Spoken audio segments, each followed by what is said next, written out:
बिस्मिल्लाहिर्रहमानिर्रहीम, अस्सलाम वालेकुम जी। मैं हूं आपका होस्ट चौधरी इरफान ज़ीर। आपको स्पोर्ट्स जोन में वेलकम कहते हैं जी। अंडर 18 की बात कल की हमने जी, बड़ी खूबसूरत किस्म की परफॉर्मेंस पाकिस्तानी टीम की तरफ से, और उन्होंने फ़ाइनल के लिए क्वालिफाई कर लिया।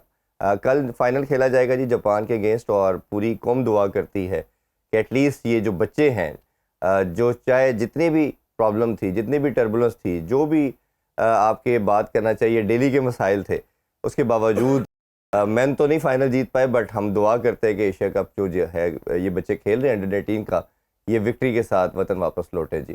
क्रिकेट के हवाले से बात करेंगे जी। स्क्वाड अनाउंस किया गया, उस हवाले से भी डिस्कशन करेंगे, और माइक हेसन की जो प्रेस कॉन्फ्रेंस है उस पर बड़ा चर्चा किया जा रहा है, उस पर भी बात करेंगे। और फर्दर ये है कि इंडिया और इंग्लैंड को जो मैच चल रहा है उस पर किसका पल्ला भारी है, इस पर भी डिस्कशन करेंगे। डिस्कशन के लिए हमारे साथ बहुत स्पेशल गेस्ट है जी, शाहनवाज राना साहब और मोहसन साहब। अस्सलाम वालेकुम जी, बहुत शुक्रिया आप दोनों के ज्वाइन करने का। वालेकुम अस्सलाम। अब मेरा ख्याल है बच्चों से स्टार्ट करना चाहिए कि पूरी अभी कुछ दिन पहले हमने मेन की जो हमारी सीनियर टीम है उसकी परफॉर्मेंस को हाईलाइट किया, बड़ी बात की, और मुझे लगा कि जिस तरह पूरी नेशन की जो यूनाइट करने की बात करते हैं वो हमें देखने को मिला। बट अनफॉर्चुनेटली वो हम फाइनल नहीं जीत पाए। कल ताहिर ज़मान साहब को भी हमने दावत दी थी, उनसे भी डिस्कशन की। उन्होंने कहा कि मुझे बहुत उम्मीद है कि ये बच्चे ज़रूर जीत के आएंगे। अल्हम्दुलिल्लाह वो फाइनल तक तो क्वालिफाई कर चुके हैं। कुछ कहना चाहें स्टार्ट में? देखिए, जिस वक्त आप किसी भी अचीवमेंट करते हैं, जिस तरह हॉकी हम भूल चुके थे, अब पहले हमारी जो सीनियर टीम है उसने एक अच्छी परफॉर्मेंस की तो हमने उस पर बात करना शुरू की। इसी तरह अब जो हमारी जूनियर टीम है वो अगर उसने परफॉर्म किया तो उस पर हम बात कर रहे हैं। टैलेंट इस मुल्क में हमेशा से मौजूद है। हमने इतनी वर्ल्ड चैम्पियनशिप्स जीती हैं, इतने हम ओलंपिक्स जीते हैं, तो टैलेंट तो ऑलवेज़ हमारे पास था जी। सिर्फ तकलीफ दे सूरत हाल यही हो जाती है कि पसंद नापसंद, और फिर उस गेम को उस तरह तवज्जो ना देना, प्रोफेशनलिज्म पे ना लेके आना, जी। और सिफारशी कल्चर का हो जाना। फिर जब आप बड़े होते हैं ना जी, तो आपके साथ कुछ मसाइल भी बड़े होते हैं। जिस वक्त हमने जीतना शुरू किया हम कैजुअल हो गए, हमने उसको फॉर ग्रांटेड ले लिया। जी। दुनिया ने उसको खेलना शुरू कर दिया, दुनिया मॉडर्न होती गई, हम वहीं के वहीं खड़े देखते रहे, दुनिया हमसे आगे निकल गई। तो एक फिर लंबा अरसा हम हॉकी को भी भूल गए, हॉकी हमको भूल गई।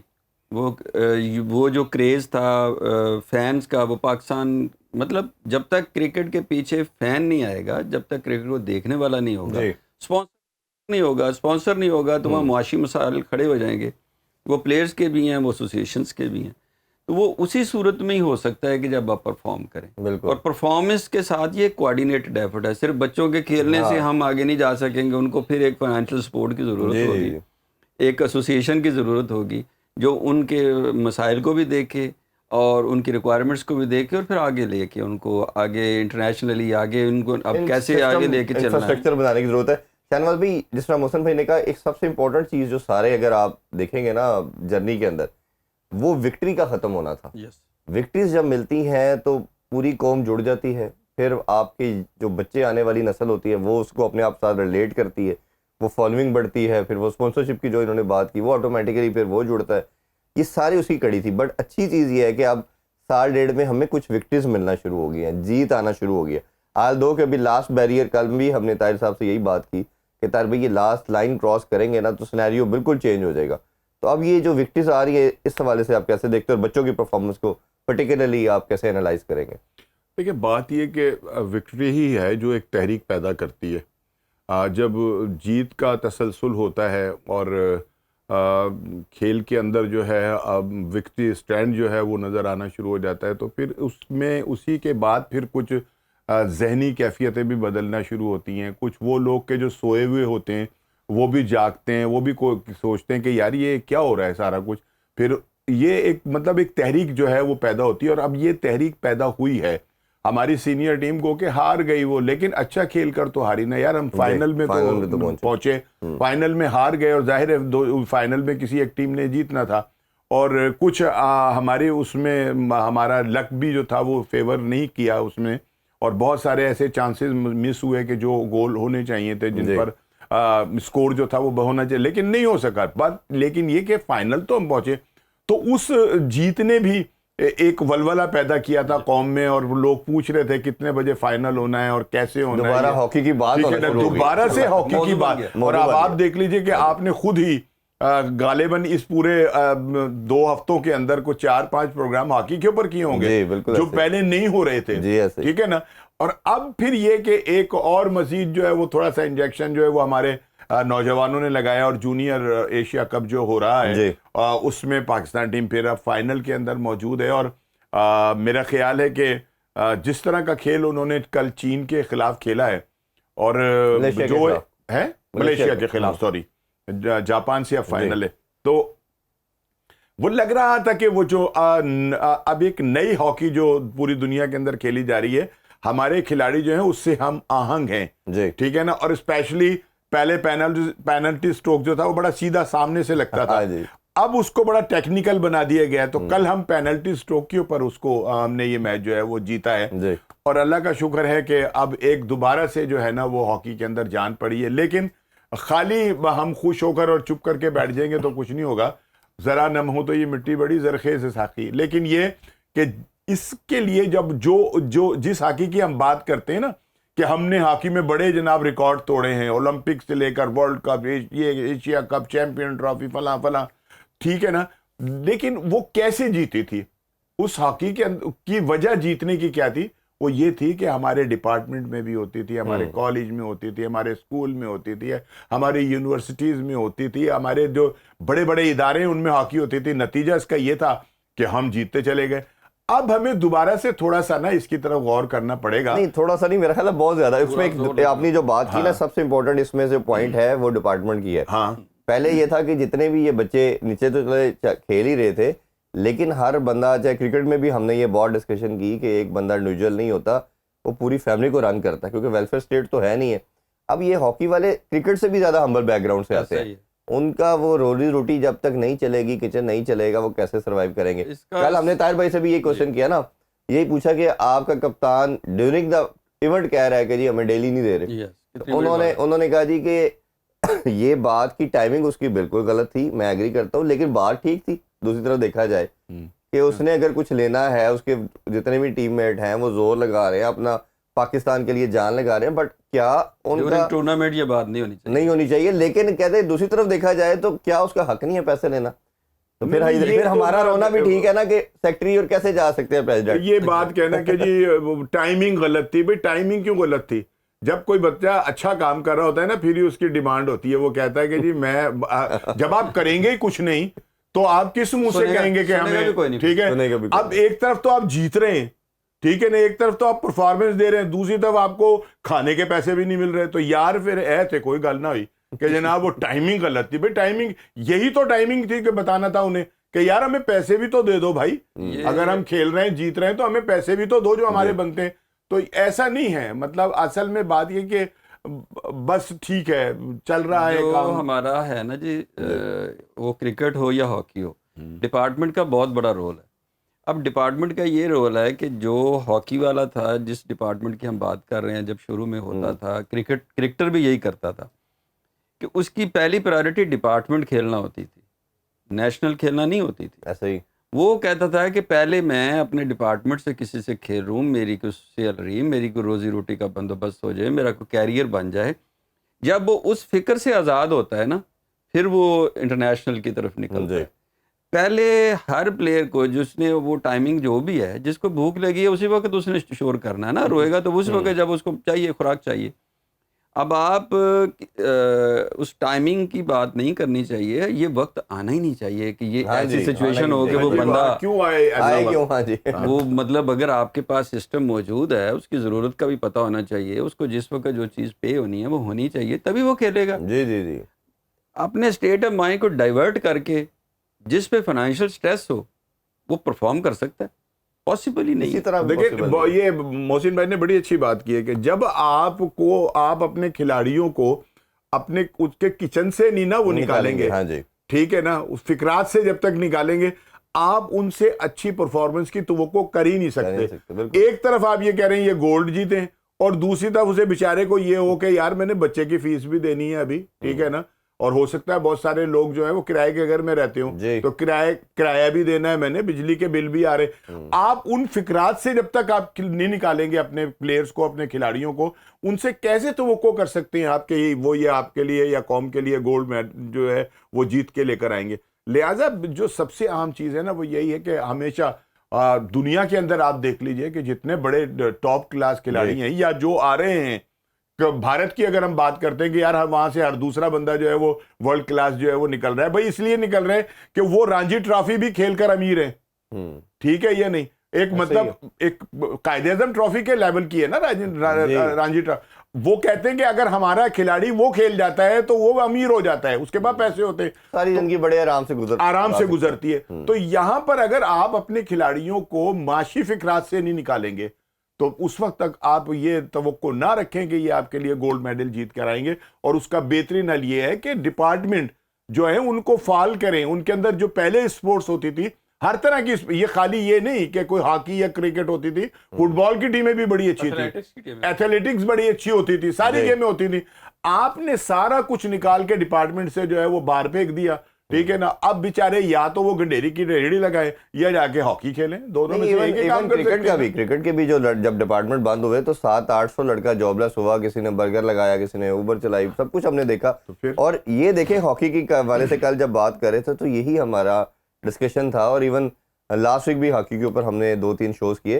पॉइंट ये है कि आप 10 साल में एक लीग नहीं करा सके। क्रिकेट की लीग भी 2015 में स्टार्ट हुई, आज 10 साल हो गए, उसके साथ स्टार्ट हुई थी बात हॉकी की लीग है। फिर मैंने इनको फिर दूसरी बात ये बड़ी इंपॉर्टेंट थी, अभी आप ये देखें एक सीरीज के अंदर दूसरी सीरीज के दरमियान इवेंट के अंदर इनको 7 मंथ का गैप था। 7 मंथ पाकिस्तान हॉकी टीम के पास कोई मैच नहीं था। तो मैंने कल उनसे यही सजेशन दी, मैं कहा जी सेक्रेटरी साहब और प्रेसिडेंट साहब को कहें 3rd ईयर 4th ईयर की टीम को पाकिस्तान बुला ले। आपको याद होगा जब 2009 के इंसिडेंट के बाद कोई टीम पाकिस्तान नहीं आती थी तो काविश की गई, जिम्बाब्वे आ गई, फिर श्रीलंका आ गई, और फिर एक सिलसिला चल पड़ा। आप विल तो पैदा करें। इसमें ये है ना कि आप देखें कि हॉकी सबसे पहले वही बात दोबारा हमें करनी पड़ेगी कि जब तक वहाँ फंड्स जनरेट नहीं होंगे कैसे होगा ये सारा कुछ, और उनके पास कोई प्रोग्राम नहीं है, मार्केटिंग डिपार्टमेंट ही नहीं है। हम बात कर रहे थे कि ये प्रो लीग के लिए जाएंगे और सारा कुछ है, नहीं जा सकते, कोई बात नहीं। मैंने तो पिछले प्रोग्राम में भी ये बात की कि आप दूसरी टीमों के पास जाएं, दूसरों को अपने पास बुलाएं। आपने हॉकी खेलनी है ना, आपने प्रैक्टिस करनी है, आपने यूज टू होना है, तो उसके लिए ज़रूरी नहीं है कि हम किसी एक चीज़ पे फोकस हो जाए कि वो होगा तो हम होंगे। हमारे पास उसका पैरेलल प्लान्स होने चाहिए। नहीं, छोटे जो दूसरे ममालिक हैं उनमें दौरे रखें, आज ये उनको बुलाएं, अगर वो नहीं आते तो हम अपने तौर के ऊपर जो है मतलब मलेशिया है, जापान है, मतलब सीरीज होती रहती थी। ये सीरीज एक सीरीज के बाद यहाँ तो ऐसे ही सीखा है, दूसरी टीमों ने भी ऐसे ही सीखा है कि ये हमारे जो अनवर मेमोरियल और ये लोकल टूर्नामेंट्स जो होते थे, यहाँ आके हॉलैंड भी खेलता रहा है। वो लोग जिस वक्त उन्होंने हॉकी सीखी है, पाकिस्तान से सीखी है, जिस वक्त पाकिस्तान चैंपियन था, तो ये लोग, ये दूसरी टीमें पाकिस्तान में आके यहीं से दौरे करके यहीं से सीख के जाती थी। हमारे क्लब्स के साथ, हमारे शहरों के साथ, जो शहरों की टीमें थी ना, उनके साथ खेल के ये डेवलप हुई हैं। तो इसी तरह अब ठीक है, हम एक ऐसे फेज में आ गए हैं कि हम पीछे रह गए हैं और हम मॉडर्न टेक्निक सीखनी है, तो लोगों के पास जाएं, लोगों को बुलाएं। और देखें, एक और बड़ी तरफ मैं तवज्जो दिलाऊंगा कि जब ये एक कामयाबी का सफ़र चल पड़ा है और हम फाइनल तक रसाई हासिल हो रही है, हमें मुख्तलिफ हवालों से अच्छी खबरें, हमारे PTV सोया हुआ है यार, नेशनल टीवी के ऊपर, जिसके ऊपर उनके पास तो प्रोग्राम ही कोई नहीं है। हमने शो में ठीक है, ये नहीं, आप कम से कम हाँ, अब हम ये सोच रहे हैं कि कहाँ हमने मैच कल कहाँ देखना है, हाँ जी, है या नहीं, वो कौन सा मतलब चैनल होगा जिसके ऊपर ये जो भी है टैब, मैंने नाम नहीं लिया कि हम उनका स्टार क्यों बने, तो मैंने मतलब ये कि अब हमें वो तलाश, भाई हमारा जो नेशनल टीवी है उसके ऊपर नेशनल गेम को तो दिखा दो यार, और फिर फाइनली दिखा दो जी, ठीक है या नहीं। आप उसके भी आपको थोड़े बहुत जो है ना इश्ताहारात वगैरह मिल जाएंगे, अगर आप फाइनल दिखाएंगे, आपके पैसे पूरे हो जाएंगे, नुकसान नहीं होगा। सोए हुए वो जो वहाँ वो मतलब क्लासिकल राग लगे होते हैं और ज़रात के प्रोग्राम है, उनसे तो ज्यादा ऑडियंस होगी। वो पंजाबी की मिसाल है ना, जेड़ा दिखता है वो ही विकता है, ठीक है, यानी आप दिखाएंगे तो लोगों के अंदर शऊर पैदा होगा, शौक पैदा होगा कि यार हमारे बच्चे खेलते हुए तो नजर आ रहे हैं या नहीं। ये राना साहब उस वक्त पैदा होगा, ये उस वक्त पैदा होगा कि आप अपनी नेशनल गेम को ओन तो करें, चलिए ऑन तो है, हमारी नेशनल गेम तो है ना यार। वो आप यहाँ बैठ के कर रहे हैं, हम कर रहे हैं, वो ऊपर हेल्म ऑफ अफेयर में जो लोग लेकिन बैठे ये हैं, कि कुछ जो stakeholder नहीं कर रहा। जिनको ये थोड़ा सा लेना चाहिए यार, आप कराची के अंदर दूसरे जो नाइट मैचेस होते हैं, रमजान ट्रांसमिशन, वो भी तो दिखा देते हैं ना। तो यार ये एक मैच के लिए कोई भी मतलब सारे चैनल सोए हुए दिखा रहे हैं हैं या नहीं? सबको शर्म नहीं आ रही मुझे कि यार किसी हम ने एक फिगर, अब अल्लाह जानता वो फिगर ठीक है या नहीं, इसलिए मैं कोट नहीं कर सकता। उन्होंने कहा जी ये जो सरकारी दफातर के अंदर, घरों के अंदर जितने भी जो बड़े अफसरान हैं, इनके घरों में जो पौधे लगते हैं ना, इनकी अगर आप कीमत निकालते हैं तो वो तकरीबन 1 अरब से 2 अरब के दरमियान है। ऐसा ही है। ठीक है, तो एक नेशनल हॉकी जिसकी प्राइड बहुत ज्यादा है, मतलब पॉइंट सड़कों की बात कर लें, पौधों की कर लें, बिल्डिंग की कर लें, अंडरपास की कर लें, सारे काम ठीक है, लेकिन इन सबसे ज्यादा जरूरी आपकी हॉकी है, आपकी नेशनल स्पोर्ट नेशनल है, गेम है, नेशनल गेम है, आपकी प्राइड है। हम उसे नहीं दिखा रहे। 4 दफा के वर्ल्ड चैंपियन है।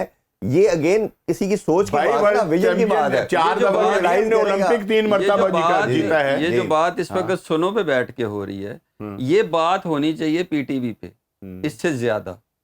ठीक है, ये उनकी जिम्मेदारी है, वो तो कौमी अदारा है ना, जी। तो कौमी अदारा कौमी खेल के लिए बात करे, कौमी फंड्स होने चाहिए।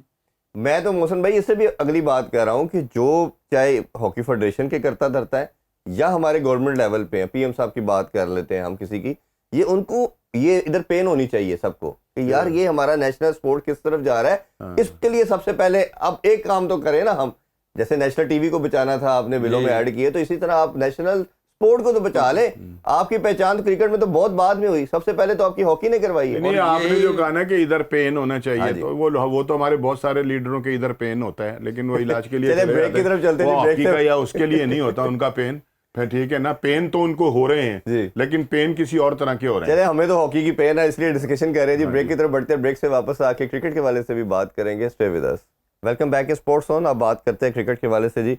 पाकिस्तान का स्क्वाड हमने देखा जी T20 सीरीज के वाले से, और काफ़ी डिस्कशन इस पे हो रही है, और हम क्योंकि अब वीकेंड पे आते हैं तो इस पे हम बात कर सकते हैं। इस पे 2-3 चीज़ें आपसे जानना है। एक तो सिलेक्शन के वाले से एनालाइज कीजिए, क्या मेरिट पे हुई है, और कुछ बच्चों को जब चांस दिया गया है और हम देख रहे हैं, तो फिर हमें अली रज़ा कहीं नज़र नहीं आ रहा, फिर हमें वो 4-5 ऐसे नाम ज़रूर हम डिस्कस करेंगे आगे भी जिनको हमें टीम में होना चाहिए था, और फिर वही चेहरे नज़र आ रहे हैं।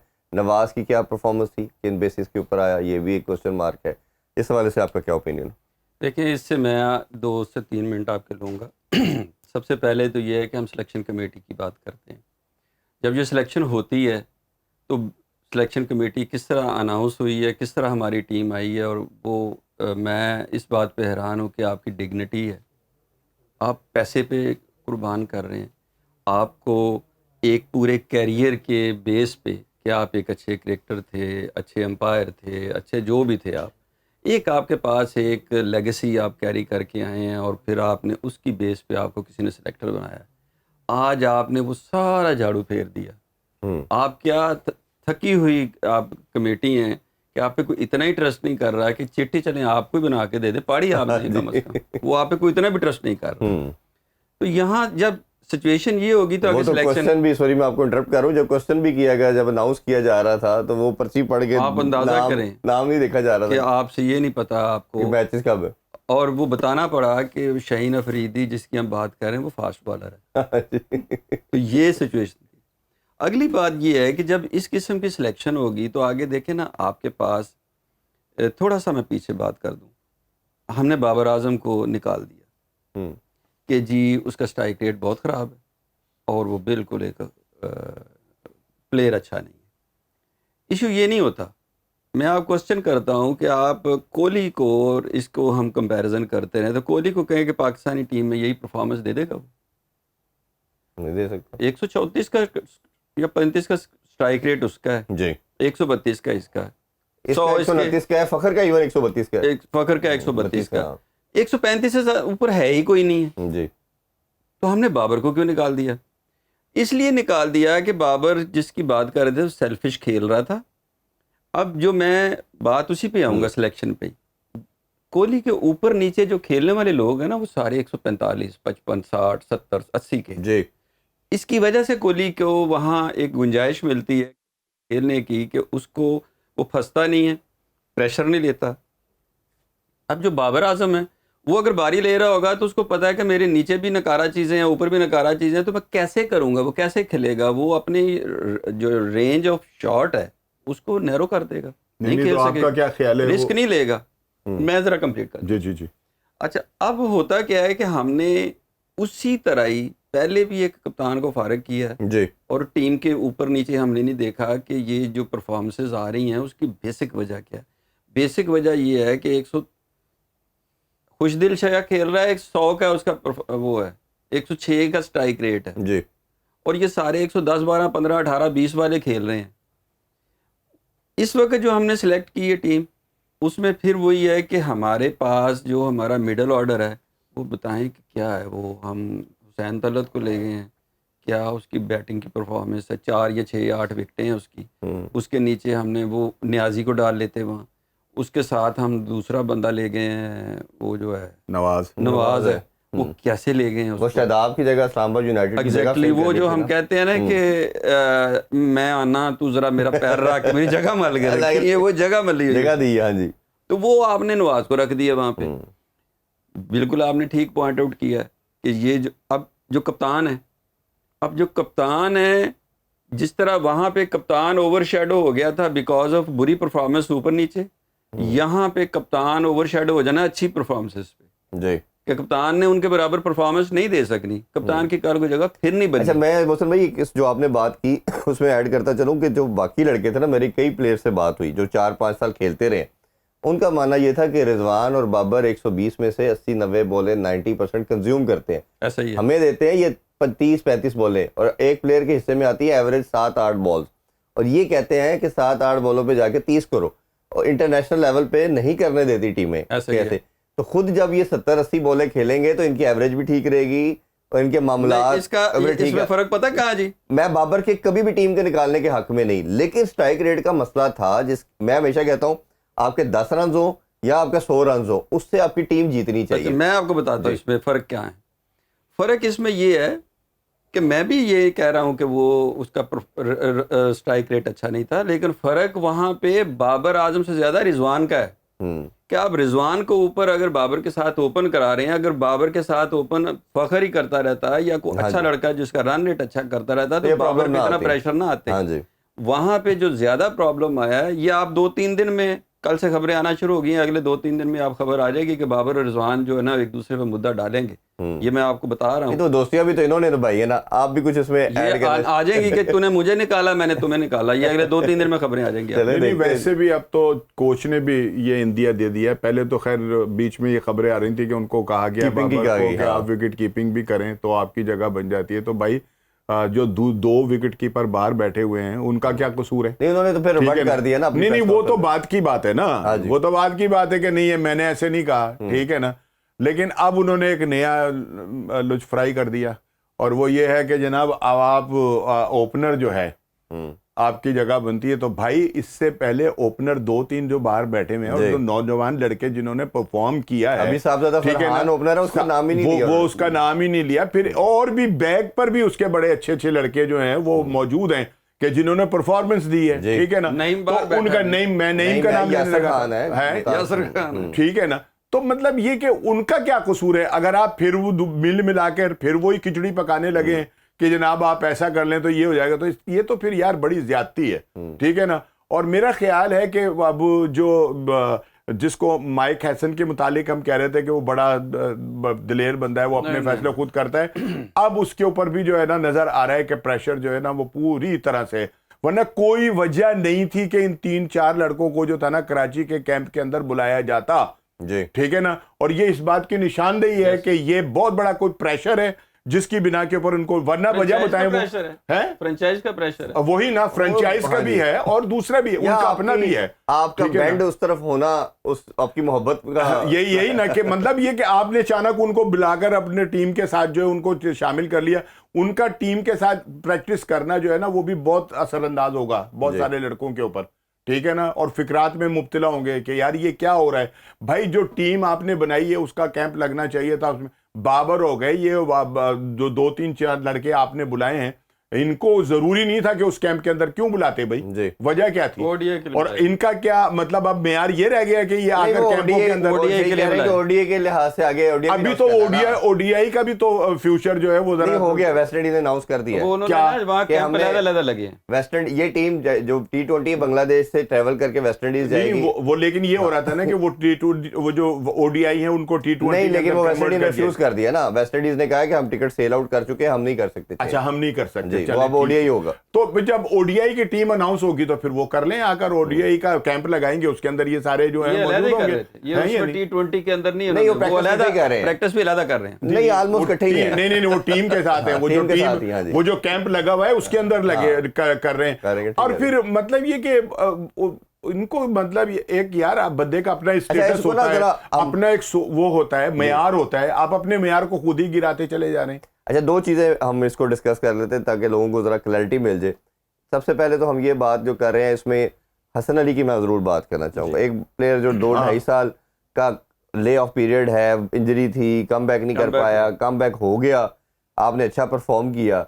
एक तरफ दोनों तरफ ये हम डिस्कशन चाहते हैं कि एक तो ये है कि प्लेयर के ऑनर्स ये है कि कम बैक हो गया, उसको छोड़नी नहीं चाहिए स्पेस। अच्छा चले, अगर उसकी कमिटमेंट थी, उसने एनओसी मांगा तो उसको दे दिया, बाकियों को क्यों नहीं दिया जाता और किस बेसिस पे आप दे सकते हैं? और अभी स्क्वाड में देखें तो सलमान मिर्जा एक आपके पास जेन्युइन फास्ट बॉलर है, वो भी अभी जिसका डेब्यू हो रहा है। इसमें मेरा टेक ये है इरफान भाई कि आप ये देखें कि आप प्लेयर्स को क्या गाइडलाइन दे रहे हैं। आपने अगर एनओसी दिया है उसको और आपने टीम के लिए उसके वो कम बैक कर रहा था, उसने पिछले बांग्लादेश में यहाँ होम सीरीज में बहुत अच्छा परफॉर्म किया, तो उसका 100% आगे जगह थी। अगर वो ये कह रहा है कि मेरी लीग के लिए कमिटमेंट है और मैं पाकिस्तान के लिए नहीं खेल सकता, और आप उसको एनओसी दे रहे हैं, तो आप दूसरे लड़कों को यही सबक दे रहे हैं कि जी आपको पाकिस्तान पे प्रायोरिटी दें आप दूसरी लीग्स को। ये खुद ही आप बता रहे हैं ना, होना ये चाहिए नहीं, उसके पास चॉइस देनी ही नहीं चाहिए। ये भी परसों उमर अकमल की स्टेटमेंट आई है कि मुझे जो कई पाकिस्तान बोर्ड का किसी भी पार्ट नहीं है, ना डोमेस्टिक खेल रहा है कुछ है, परसों उसकी स्टेटमेंट आ गई उमर अकमल की कि मुझे कोई लीग के लिए जाना है, एनओसी नहीं। मैं वही कह रहा हूं ना कि ये पूरी दुनिया का एक उसूल है कि जब आपकी कोई नेशनल जो है उसको वो दी जाती है, प्रायोरिटी जो होती है आपकी नेशनल टीम होती है। आप चाहे जो मर्जी कर रहे हो, आप देख लीजिए अभी आईपीएल के अंदर बहुत सारे खिलाड़ियों ने कुछ 1-2 3-3 मैच खेले और जाकर अपनी टीम को ज्वाइन किया उन्होंने, ठीक है ना। तो आखिर कौन से सुरखाब के पर लगे हुए जी, और ये बांग्लादेश अपने घर में आसान नहीं है। हाँ, और ये आसान नहीं है, आपको इसी मुल्क ने वो दिया ना। और अभी आपने उमर अकमल की बात की, वाकई उसके साथ उसका माशी कत्ल किया जा रहा है।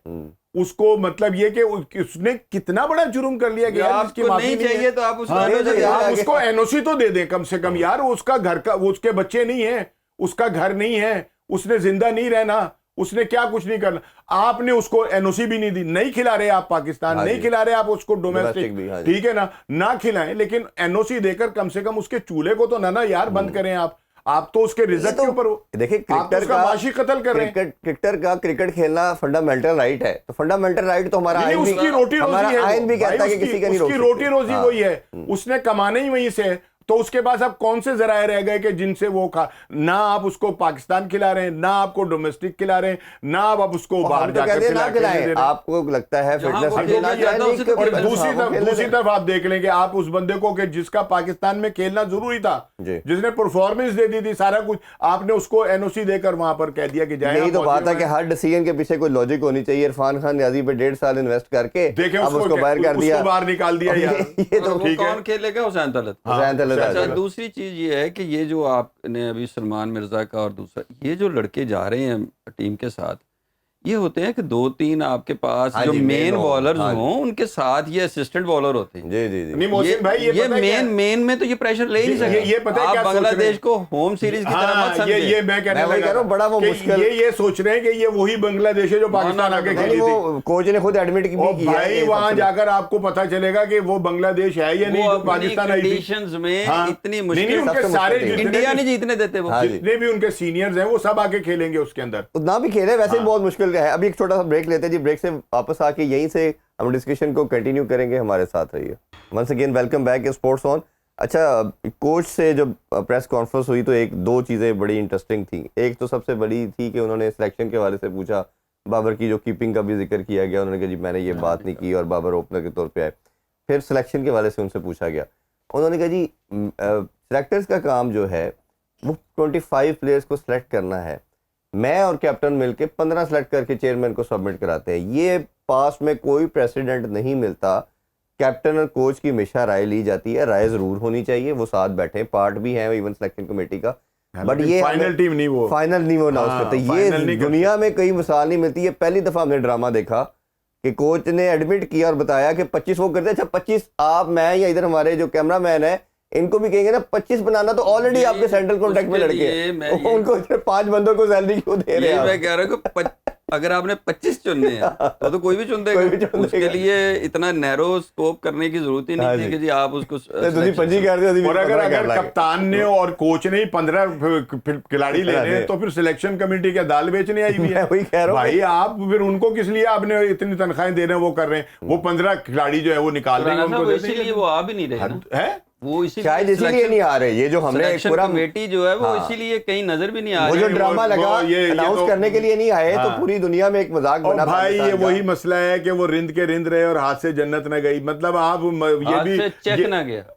हाँ, आप ये भी कर लें कि जी वो इसी वजह से नहीं आ रहे कि जनाब उनकी बात। भाई ऐसा है तो फिर कोई तो यार किसी में तो इखलाकी जरूरत हो। ठीक है कि अगर वो नहीं आ रहे ना तो फिर कम से कम उनका रिजाइन तो आए ना। नहीं मतलब कोई उनमें से एक कोई नहीं छोड़ता, एक है या नहीं, वो कौन लगी हुई कौन छोड़ता है? और उनकी मुफ्त की लगी हुई और इतनी हाई ना उन्हें कोई मतलब दौड़ना पड़ रहा है, ना भागना पड़ रहा है, ना आवाजें लगानी पड़ रही है कि अब तो उनकी रिस्पॉन्सिबिलिटी भी खत्म होगी ना। कोच ने जो अनाउंस कर दिया 15 मैच सिलेक्ट करता हूं, तो फिर अब ये सिलेक्शन कमेटी पे डालेंगे ही नहीं, ऐसे क्यों सिलेक्ट किया, उससे क्यों नहीं। कोई भी होगा सिलेक्शन कमेटी बहुत आसानी से सैलरी लेनी है, बहुत आसानी से कह सकते हैं कि भाई हमने थोड़ी 15 सिलेक्ट किए थे, सिलेक्ट तो इन 2 हज़रात ने किए थे। लेकिन हमारे यहाँ जवाब लेने का कोई वो नहीं है जी, किसी से कोई हम जवाब नहीं ले सकते। वरना जो हाल हुआ है पाकिस्तान का अभी पिछले दिनों में, फ्यूचर के अंदर 2023 से लेकर 2025 तक, इसमें कितने लोगों ने जवाब दिया है? किसी ने कोई जवाब नहीं दिया, ना किसी से पूछा गया। सब आराम से, कोई अकाउंटेबल नहीं होता, चला जाता है आराम से। वो तो हमारे पास। अच्छा एक लास्ट कुछ जी प्लीज, आप कुछ कहना चाह रहे हैं? मैं यही कह रहा था कि एक तो पहले ही हमारे पास क्रिकेट बोर्ड के पास एक अजीब तमाशा चल रहा था। एक हमने कोच और रख लिया, ये मतलब ये ऐसा ना, ये भी हर दूसरे दिन एक नई कंट्रोवर्सी तैयार कर रहा है। हाँ जी, मतलब उसको ना उसकी सिलेक्शन की समझ आ रही है, ना उसके बयानों की समझ आ रही है, ना उसकी टीम खिलाने की। ये जो अगर उसने जो टीम सेलेक्ट की है, अगर वो क्लेम कर रहा है कि ये 15 मेरी सिलेक्शन है जी, तो फिर ये हैरत अंगेज नहीं है। फिर वो तो नजर भी आ रही है ना मोहसिन भाई, वो सारे के सारे ऑलराउंडर उन्होंने भर लिए हैं। वो तो जैसा इस्लामाबाद यूनाइटेड के 7 ऑलराउंडर हैं एक टीम में, सारे ही उन्होंने ऑलराउंडर इतने ज्यादा भर लिए, तो वो तो सेम उनका रिक्वायरमेंट है। अब मुझे तो डर ये लग रहा है कि जिस तरह इस्लामाबाद यूनाइटेड में हर मैच के अंदर 6-6 तब्दीलियां करते थे, पाकिस्तान टीम के साथ ये एक लास्ट चीज ना करें, नहीं तो जो थोड़ी बहुत परफॉर्मेंस है वो भी खत्म हो जाएगी। एक चीज ज़हन में रखें कि कभी जिंदगी में जब तक आपके पास स्पेसिफिक जॉब नहीं होगी तो स्पेसिफिक रिस्पॉन्सिबिलिटी नहीं आएगी। तो मैं आपसे पूछ भी नहीं सकता। एक आप अगर ऑलराउंडर हैं, अगर इरफान भाई ऑलराउंडर हैं, तो आपसे बॉल नहीं हुई तो आप कहेंगे मैं तो बैटिंग तो आप बैटिंग तो मैं अब क्रिकेट के जो रूल्स हैं, जब फंडामेंटल की बात करते हैं, तो 70 साल से 77 ईयर से हमने देखा चेंज नहीं हुए कि स्पेशलिस्ट का रोल स्पेशलिस्ट ही होता है, चाहे जिस मर्जी फॉर्मेट में खेले। अच्छा क्विकली लास्ट क्वेश्चन की तरफ कर लेते हैं हम। बाबर रिजवान शाहीन की हम बात करते हैं ना, परफॉर्मेंस, ये वो जो मेरे सोर्सेज हैं, जो इन्फॉर्मेशन है, ये इनकी कप्तानी की बैटल की वजह से सजा दी जा रही है। परफॉर्मेंस वगैरह तो एक है, और खास तौर पे जिस तरह शाहीन ने परफॉर्मेंस दे दी थी अपनी टीम को, उसने फाइनल भी जितवाया और बेस्ट बॉलर बना, अब वो बाहर बैठने की रीजन नहीं बनती। और जब क्वेश्चन भी किया गया तो उन्होंने कहा जी कुछ मसले हैं और ये हम चाहते हैं कि वो इम्प्रूव करके आए, लेकिन हम सबको मालूम है कि उसको सजा दी जा रही है, वो जो सारी एक टसल थी। अब आपके ख्याल में को माफ़ी नज़र आ रही है फ्यूचर में, या आपको लगता है कि इनको अभी लंबी सजा मिलेगी? मैं ये समझता हूँ कि शाहीन और बाबर तो टीम में आ जाएंगे और रिजवान नहीं आएगा। और अगर जिस तरह ये सोच रहे हैं, जिस तरह कुछ सोर्सेज आते हैं कि जी आप वनडे का भी, तो मैं समझता हूँ कि वनडे में नहीं तब्दीली की ज़रूरत। कप्तान अगर वो है तो उसको रहना चाहिए। मतलब ये आप सलमान अली आगा को उठा के उधर भी और टेस्ट में भी लेके जाएंगे, तो सलमान अली आगा बड़ा एक वो एक छोटी सी क्रिकेट, उसकी कोई बहुत बड़ी लंबी क्रिकेट मैं नहीं देख रहा कि जी उसको आप एज ए कैप्टन ले लें और 2 साल बाद उसकी क्रिकेट ही ख़त्म हो जाए, फिर आप एक नया बंदा ढूंढते फिरें। हमें आज ही ये फैसला करना चाहिए कि वो जो वनडे है ना, वनडे में रिजवान को रहना चाहिए, स्टेबिलिटी चलनी चाहिए। आप भी लास्टली कुछ कहना चाहें? शाहीन का स्क्वाड भी अनाउंस हो गया कल, इस पर हम डिटेल में भी बात करेंगे। और साउथ स्कील को उधर कप्तान बनाया। इस हवाले से लास्टली कुछ कहना। देखिए बात ये कि आपने कहा ना कि जी इनका जो कैप्टनसी की जो वो था, जब कलिश थी, बैटल था, उसकी सज़ा है नहीं, ऐसी कोई सज़ा वज़ा नहीं है, इनको इनकी परफॉर्मेंस पर ही निकाला गया है। और दूसरी बात यह है कि अब उनको दूसरी तरफ से जो ना मोहब्बतों का इजहार भी जो है वो किया जा रहा है, और उनको ये भी बताया जा रहा है कि यार वो थोड़ा जा इंतज़ार कर लो, आने वाले वक्त भी तुसी ही गियो, ठीक है ना। और उनको ये जो बुला कर उनको अपने कैंपों के अंदर खड़ा कर रहे हैं और उनको छक्के छुक्के मारना सिखा रहे हैं, उसकी बुनियादी वजह जो है ना वो यही है कि आने वाले वक्त के अंदर इंशाल्लाह ताला आप देखेंगे कि यही टीम के अंदर होंगे और यही पाकिस्तान। चले हम तो कहते हैं जी नया बच्चा खेले या ये खेले, जो भी खेले पाकिस्तान की विक्ट्री में अपना रोल प्ले करे। बहुत शुक्रिया जी आप दोनों का। इंशाल्लाह जी कल दोबारा डिस्कशन करेंगे, कल फाइनल भी खेला जाएगा अंडर-18 एशिया कप जो होगा। हम दुआ करते हैं कि पाकिस्तान टीम वो भी विक्ट्री हासिल करे, और बाकी तमाम अफेयर पे भी कल बात करेंगे। अपना बहुत ख्याल रखें। अल्लाह हाफिज़। पाकिस्तान जिंदाबाद। खेलों से रिलेटेड तमाम अहम खबरें और अपडेट जानने के लिए सुनो न्यूज़ के यूट्यूब चैनल को भी सब्सक्राइब करें और बेल आइकन को क्लिक करना मत भूलिएगा।